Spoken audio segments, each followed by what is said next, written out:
Hello there and welcome to the Freelance Sucks Podcast 8 season summary. My name is Yuri, I'm a community builder at Code Control and 9am.works, and today I'll share with you 10 things you can learn from 10 podcast guests in less than 10 minutes. So let's go. Some people say they don't want to be active on social media because it's useless and time-consuming.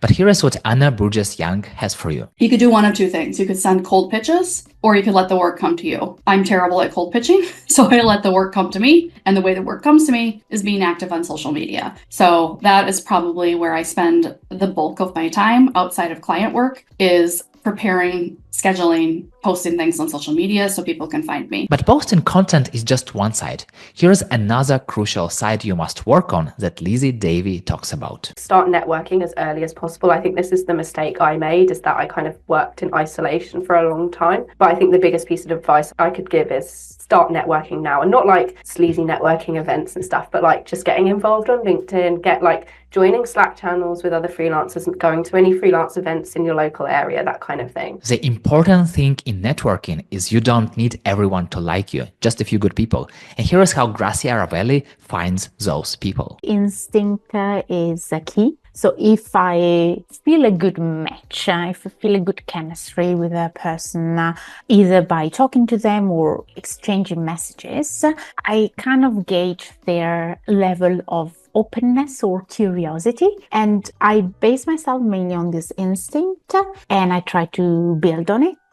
But then there is the second stage, which is the most important, and that is validation. I try to understand whether the person or the company that I'm talking to would be a good fit for the type of coaching that I propose. No matter whom you meet and where you meet them, people need to know what you are doing. And here's how Rachel Rosen deals with it. Every month, I do a free webinar for people to learn about how I actually coach people around networking. It's a great way for an introduction to understand what I do and how I could potentially help or serve you as an individual, or the opportunity for someone to bring me into their organization to talk to their team. The more people hear me and what I talk about, and the more it's out there in the world, then more clients will come my way, because people want to work with people that they know, like, and trust. And so if what I'm talking about resonates with you, then you're more likely to reach out and say, hey, Rachel, how could I work with you? Can I just network with people for a few months?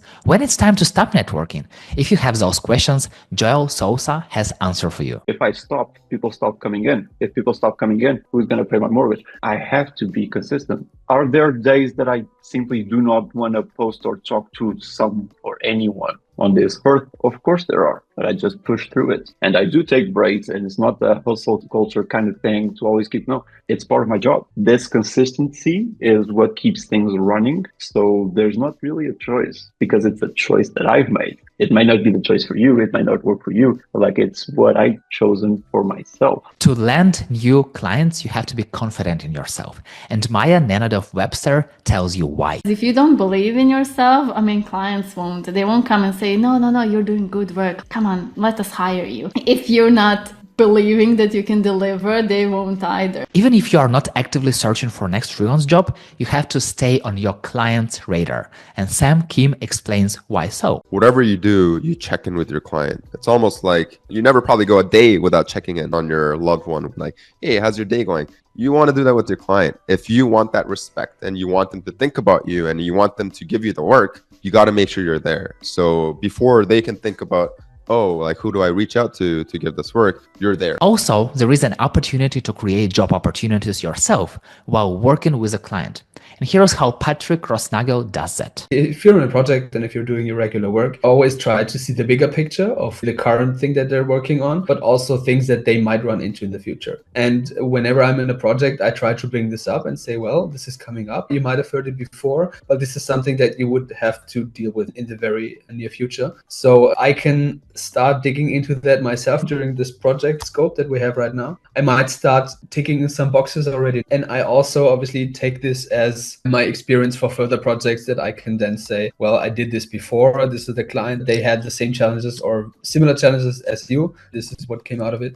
So I might bring this to the table and solve it for you. If you think that it's just extra work that won't be useful in the future, listen to Nadia Harris. I reuse the things that I've produced in the past. So the things that I focus focus on the things that I work on with my clients, I've usually done them before, or to a certain extent, I've done that before, which means that I don't need to reinvent the wheel, and that helps a lot. But no matter how many amazing opportunities you might create at one moment, the very important thing is the quality of the work you do. And here's what Patrick Garten has for you. If a deadline comes very near, let's say the next 3 days, most of the time completely blocking me only for this deadline. And that's a skill I've learned over the time to say no. Yeah, maybe there's a possibility of going away from me because of this no. But as someone said once to me, if one door closing, another door openings on the other side. And just like that, these were 10 things you can learn from 10 freelancers in less than 10 minutes. So what have you learned? Share it in the comments here or on LinkedIn or whenever, and let's connect. If you learned something new, share this episode with your friend. That's it. I'm done. See you in the next episode.